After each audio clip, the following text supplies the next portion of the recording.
Well, I hope you enjoyed that little demonstration of attaching liners to scales. A simple process really, but I thought I'd demonstrate it again. I did it previously in another video, but I thought this time I would just make sure I did it with the health and safety aspect in mind. So I wore the gloves to protect my skin from the acetone and from the epoxy glues.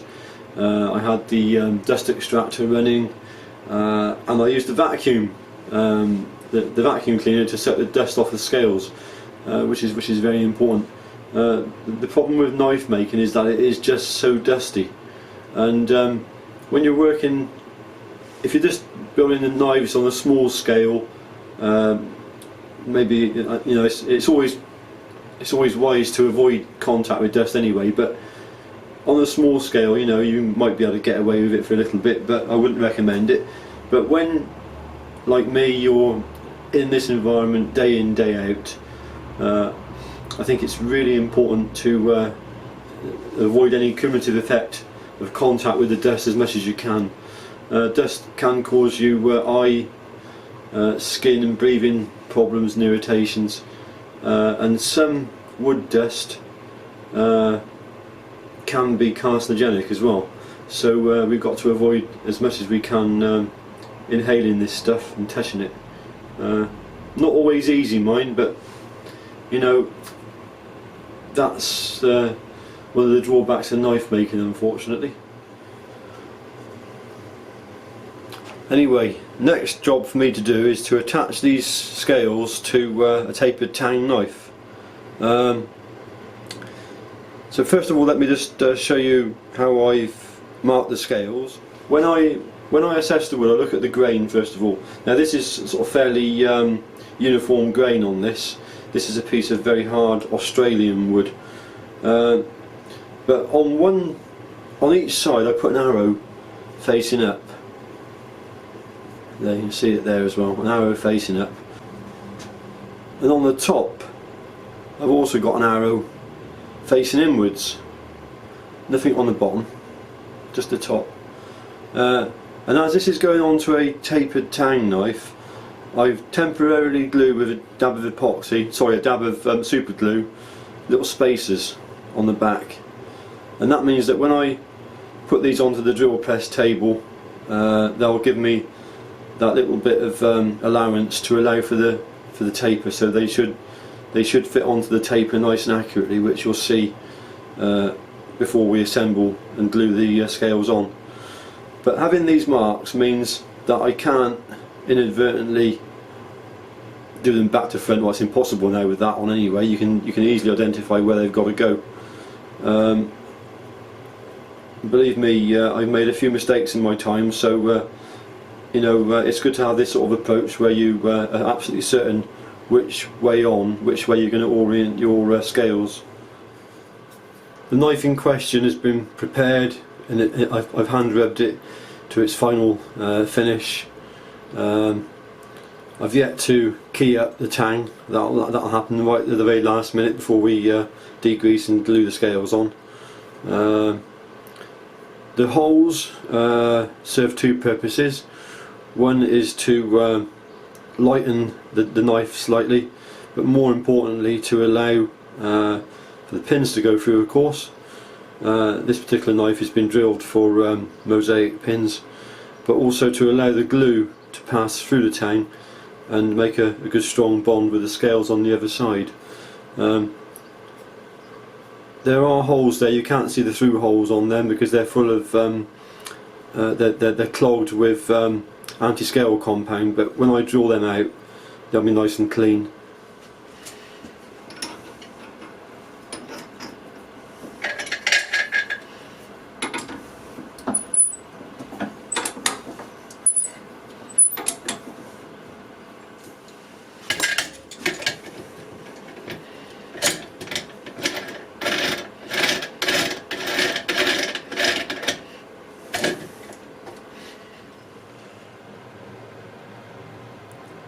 I've just removed this mosaic pin from the pressure pot. The pressure pot causes the bubbles in the resin to be squeezed down almost to nothing. and then the resin then sets, and of course the bubble can no longer expand. It's then trapped in its compressed state.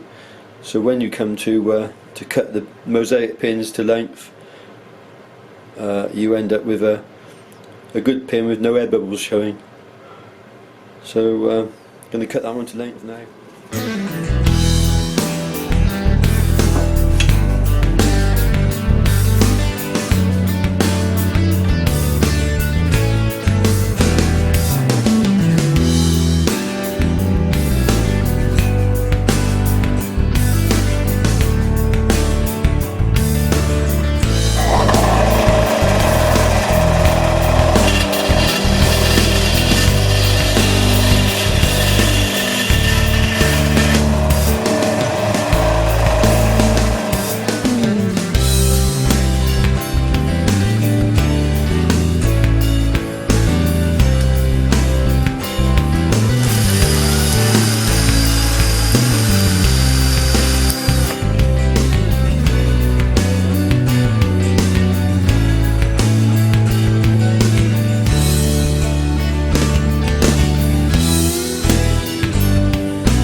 Well, I've checked the fit of the scales against the tang, the tapered tang, and I've made sure that they're completely flat.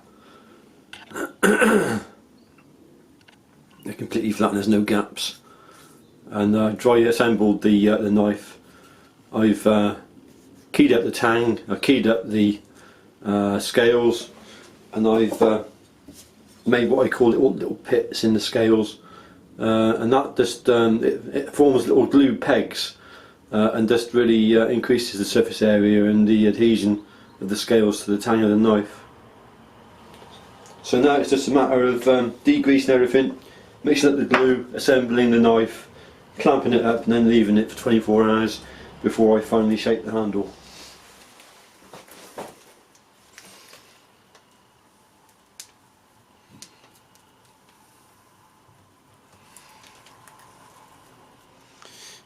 You notice you get a little bit of glue squeezing out, but you don't get a great deal of glue squeezing out. And the reason being that there's holes in the tang, there's dimples in the wood, and a lot of the glue remains within the handle, which is what we want. And you can't, even if you were to over tighten your G clamps, you couldn't squeeze all your glue out. Whereas if that were just a plain tang with no holes or no dimples in the liners, etc., then there's every chance that if you over pressurised your clamps, your glue could all squeeze out and you'd end up with a handle which wouldn't be so secure. So this is almost ready now to be put aside. Just got to clean up the glue from the fronts, put it aside and leave it for 24 to 48 hours, and then that's ready to go on to the last process, which is shaping the scales. Well, that brings this video to a conclusion. Fairly basic stuff really, but hopefully it's helped somebody. Future plans, I've got a few videos, interesting videos coming up on this channel over the coming year. I'm hoping to improve quality or production of the actual videos, by using better equipment and editing, better angles, different angles, etc. I've got some interesting videos in the pipeline, but because they're going to be a little higher quality, there's going to be less uploads, so less content going up, but much better quality, I hope. So please bear with me on that. So anyway, this is my first video of 2017, so I'll take this opportunity to wish you all a very happy new year, and look forward to seeing you in my future videos. Thanks for watching.